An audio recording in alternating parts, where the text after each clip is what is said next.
with the free television publicity from covering the police brutality against the Selma marchers, where police on horseback mercilessly beat protesters with batons, and where several marchers were martyred. President Lyndon Johnson was now ready to risk sending the Voting Rights Act of 1965 to Congress. On March 15th, LBJ on television addressed both Congress and millions of Americans.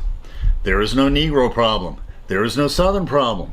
There is no Northern problem. There is only an American problem.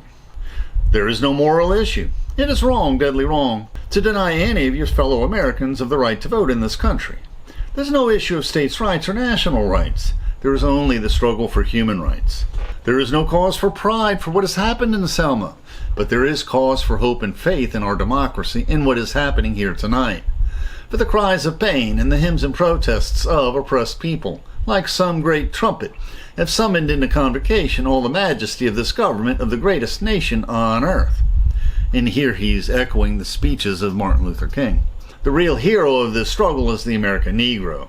His actions and protests, his courage to risk safety and even to risk his life, have awakened the conscience of this nation.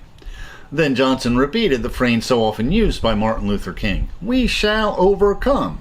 Johnson had instructed his speechwriter, Dick Goodwin, to include in his speech his personal story, which explained why he felt so deeply about the Great Society legislation.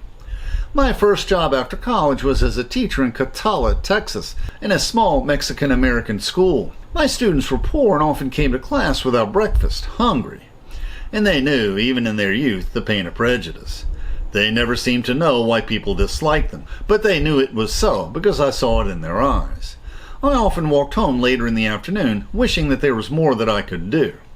LBJ continues, "Somehow you never forget what poverty and hatred can do when you see its scars on the hopeful face of a young child. I never thought then, in 1928, that I would be standing here in 1965. It never even occurred to me in my fondest dreams that I might have the chance to help the sons and daughters of those students and to help people like them all over this country. And please subscribe. And for more info, please listen to our long-form videos on this and many other topics."